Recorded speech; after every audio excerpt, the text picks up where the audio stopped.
Here we are for another slideshow, professional writers. We are now moving into our white paper unit, which includes three major assignments: the progress report, your white paper itself, and the briefing. The most important of these is the white paper, so that's where we'll focus our attention for now. The first question, of course, is what is it? What is a white paper? Here's the excerpt I provided on our assignment sheet. It states white papers and briefings are used to educate management or clients about an important issue. It typically presents gathered facts in a straightforward and impartial way. The basic structure has three parts: a summary of the facts, a discussion of the importance of these facts, and a forecast about the importance of these facts in the future. These passages on the right are all excerpted from the white paper assignment sheet. If you haven't read that yet, I suggest pausing the slideshow and doing that now. It, along with the progress report and briefing assignment sheets, provides an overview of the work we'll do for the remainder of the semester.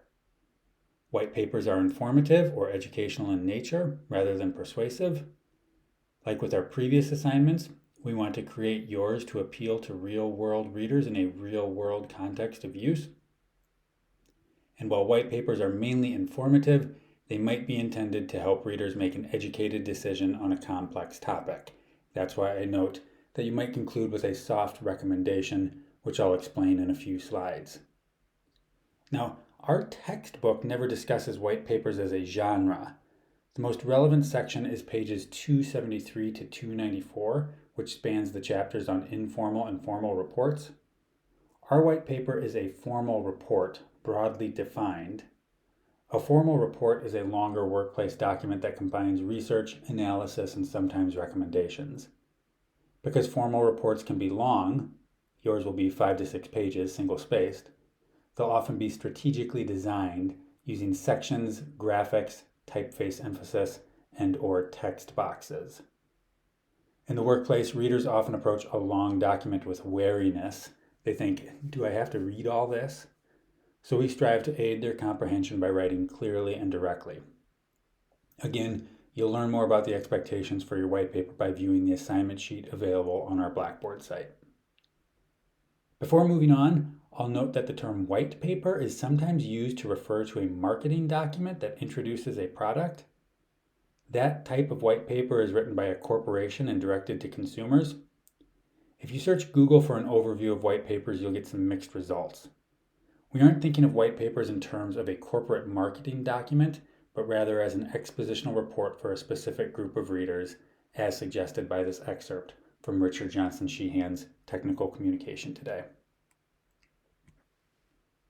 Our slideshow today will help you generate topic ideas for your white paper. But first, let's summarize the purpose and context of white papers as workplace documents. As noted, they're mainly informative or educational, not persuasive. They summarize a topic of contemporary importance, something that affects our lives today rather than a historical topic. And they inform stakeholders about an issue that impacts them. By considering the term stakeholder, we can better define our audience for a typical white paper. We have two complementary definitions for stakeholder. It can be anyone with a financial, ethical, social, or personal investment in a particular cause, or it can be anyone affected by an organization's policies or decisions. You are a stakeholder in the University of Alaska Fairbanks, since the administrative's decisions affect your education and personal development. Staff and faculty are stakeholders at UAF, as are administrators and alumni. Community members are also stakeholders, since UAF has an economic impact on the region. To varying degrees, you're a stakeholder in your workplace, your dorms, your student groups, your church, your online forums. Some stakeholders are invested more heavily. For instance, the executive director of the Fairbanks Rescue Mission is more affected by the organization's policy decisions than a once-a-week volunteer, but both are, by definition, stakeholders. Next, a white paper can be thought of as a flexible document, one without a rigid, predetermined structure. We might call it a research report, an analytical or a formal report. Given the objectives of our assignment in writing in the professions, We might also think of your white paper as a trend analysis or a topic summary. These categories assert that your chosen subject should be one of contemporary relevance. The white paper you write this year wouldn't be the same white paper you might have written 5 years ago. You should choose a topic that's important right now, and your topic should have depth to it. It should be complex enough that you can explore it fully in 5 to 6 pages. When you're considering modern day topics, you might be drawn to a controversial issue. That's okay, but your goal is not to take a side like in a position paper, but rather to explicate both sides of the issue. One semester recently, a student composed a white paper about the Pebble Mine project down near Bristol Bay. At the time, I was new to Alaska and didn't know anything about the Pebble Mine. The project goes back a few decades, and it's complicated and divisive. One side wants to explore the mineral deposits, arguing that it will benefit the state's economy, while another side wants to halt the project, arguing that doing so will protect the state's wildlife and watersheds. Who's right? Well, for the sake of the white paper, it's not totally relevant. That student summarized the arguments on both sides, which made it a successful, informative report. It educated me so that I could make my own informed decision about what to think. This slide provides a visual aid to help us chart the steps that will lead to writing our white papers. As you see, the first thing to do is define our research subjects. Pick a topic, in other words. The remaining slides today will model how that process might work. We are at the beginning of a project that will last the final 2 months of the semester. We have a fair amount of work ahead of us, so we'll benefit by building a strong foundation in the next couple weeks, choosing a worthy subject and collecting strong preliminary research. This chart makes it seem like the research and writing processes are linear, but in truth we move back and forth, conducting research, refining our topic, drafting a document, conducting more research. And this flowchart is only part of the equation. Below these 5 colored boxes is the entire process of writing your white paper: drafting, editing, designing, and proofreading. Now we'll move into suggestions for choosing a topic or defining our research subject. I'll provide examples and discuss how we might envision a rhetorical situation for them. Many topics can work for this assignment, and some others might be less well suited. If you want to run ideas past me, I'm always available by email and in my weekly office hours. I imagine 3 avenues for discovering a white paper topic: examining a news item that has caught your attention, choosing an important topic in your field of study, or assessing your own interests and curiosities. In each case, you could choose a topic in which you feel personally invested or interested. That can make your research and writing feel less like work and more like play or discovery. We underwent a similar process of selection with your technical descriptions, where you chose a topic in which you probably had a good deal of experiential knowledge already. In this first category, I list some topics that keep popping up around me, but I can't claim to fully understand. It could be I've seen numerous headlines but haven't read the stories, or maybe I feel there's a trend or movement that's impacting the culture in which I live. I'm no expert on any of these 4 topics, but I'm motivated to learn more. That's a good starting place for your white paper.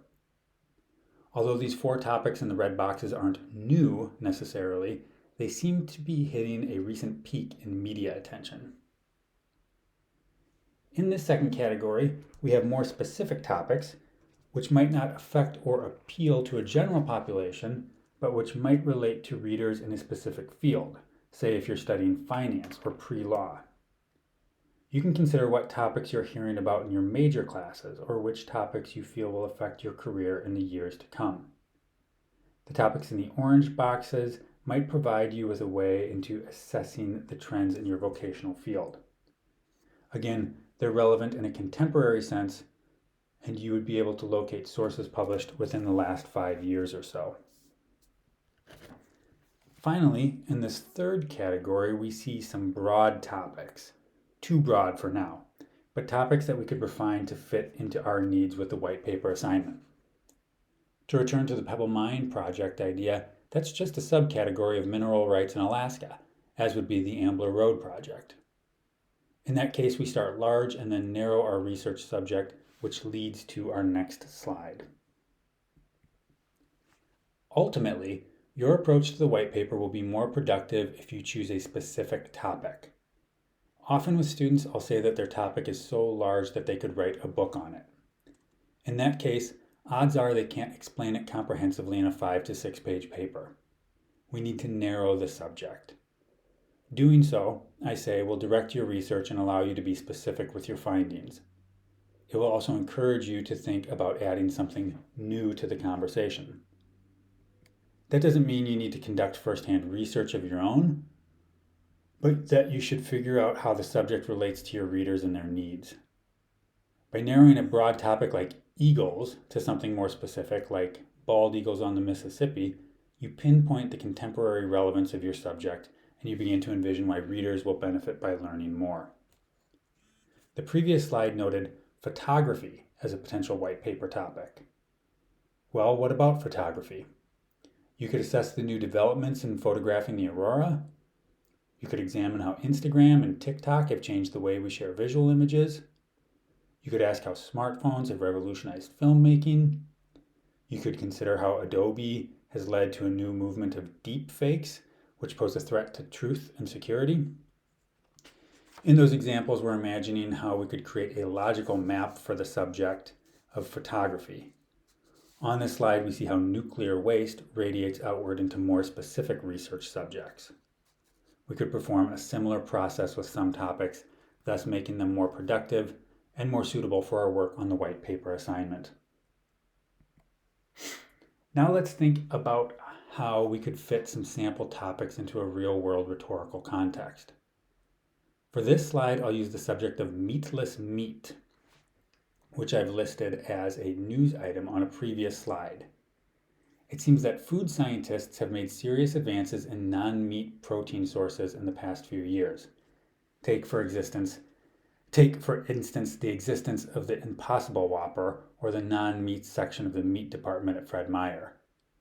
We have our general topic, and the next step is to pose our research questions or the things we ourselves want to answer in our report. What even is meatless meat? How is it produced?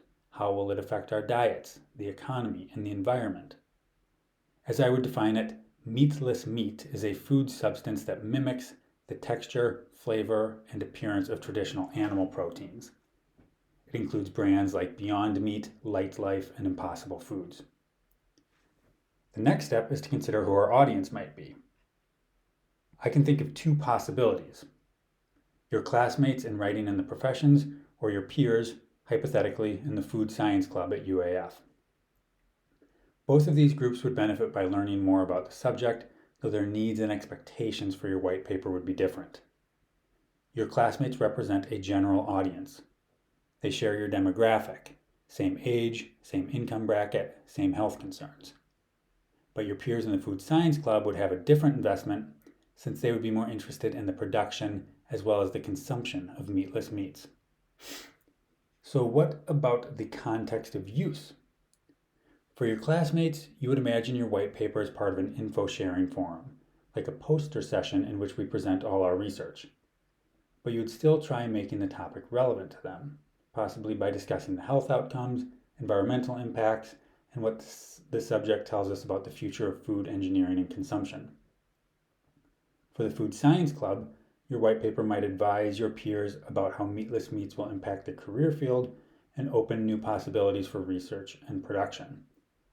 In that case, you can envision your white paper like a special presentation for professional development. We should note, too, that we would adjust the level of technical detail depending on your audience's experience and previous knowledge of the subject field. Our next sample topic comes from the category of things in your field of study. Here we'll look at cryptocurrencies and penny stocks as a possible white paper topic. Recently, mobile apps and personal brokerage firms have gamified the practice of day trading so that guys who play fantasy football now move stocks around their phones like they're choosing among wide receivers. We could start with these research questions. How do these investments work? What are the market predictions? How do they fit into a personal investment strategy? Cryptocurrencies and penny stocks are different from traditional investing methods like mutual funds and CDs and retirement plans, but they're impacting our culture and economy in a big way. This white paper could demystify these terms and perhaps advise your readers if they plan on entering the day trading market themselves. For one potential audience, let's imagine that you, a business or economics major, work at Wiswald Financial. There, most of your clients are middle-aged and beginning to plan for retirement. Your purpose for writing the report is to educate them so they'll make smarter investments for their upcoming retirement. In this case, your approach would directly fulfill the definition we saw on the first slide that said white papers are used to educate clients about an important issue. For another possible audience, we could imagine that once again you would address your writing in the profession's classmates. They, however, would be in a different financial situation than your investors at Wiswald Financial. Here you might try educating them so they're better prepared to make long-term investments once they get a real paying job. In considering these two approaches, we see how your entire purpose shifts once we change your audience. In addition to educating, these two approaches might also recommend. That's okay. Recommending is different from persuading. You would avoid saying, you should believe this or you should act this way. Instead, you might say, for readers in this financial situation, penny stocks would be unproductive to a long-term investment strategy. But for readers in this other situation, penny stocks might be a low-stakes way of learning about financial markets. That's what I would call a soft recommendation, or a suggestion that allows readers to assess the contingencies of a situation and make their own informed decision. Again, it's different from a position paper where you take a hard-line argumentative stance. With a soft recommendation, your primary purpose is still to educate or inform. Finally, we'll look at a topic of personal interest. Say you've identified the category of diversity and inclusion. As we've already noted, that topic is a bit too broad, so we need to refine or narrow it. A couple years ago, one student wrote a white paper on the bamboo ceiling, a term meant to describe the limitations Asian Americans face in contemporary culture, business, and politics. Bamboo ceiling is modeled off the term glass ceiling, which is used to describe similar limitations faced by women in the same context. It's a very good white paper topic, certainly of contemporary significance, and the next step is defining one's readers. For that, we could write to a group directly impacted by the concept of the bamboo ceiling, for instance, the Chinese Student Association, some members of which are applying to graduate school in the College of Business and Public Policy at UAA. These readers will benefit by understanding the cultural factors that might limit their advancement and formulating strategies for overcoming them. Our purpose, then, would first be to educate readers on the trends and movements that will impact their careers, and second, to advise them on strategies for applying to grad school and achieving success in their careers. The student who reported on the bamboo ceiling was Chinese American herself, so she had a personal stake in the matter. She also hoped to empower her readers by informing them on the subject. Like the topic of cryptocurrencies and penny stocks, this approach would lend itself nicely to a hybrid purpose, both to inform and to advise. Again, that's very suitable for the white paper, especially since this approach has such a definite real-world scenario and context of use. And we'll conclude this slideshow with a quick brainstorming activity. I'd encourage you to get out a sheet of paper and list 4 possible topics under these categories. A news item that has caught your attention, an important topic in your field of study, or something related to your own interests and curiosities. There are no bad ideas in brainstorming. The point is to get as many things as possible on the page, and following that we can pick and choose and refine them. Afterward, you can work through the steps of selecting your audience and purpose, but it's all right if you save those steps for later, too. In the writing process, we move back and forth and adjust our approach. And our quick writes activities will encourage you to hammer out your rhetorical approach for the white paper as well. Next week, we'll begin discussing research strategies so that we can explore your subjects and learn more what's being said about them. Thanks again for watching this slideshow, and I'll see you back here in a week for the next one.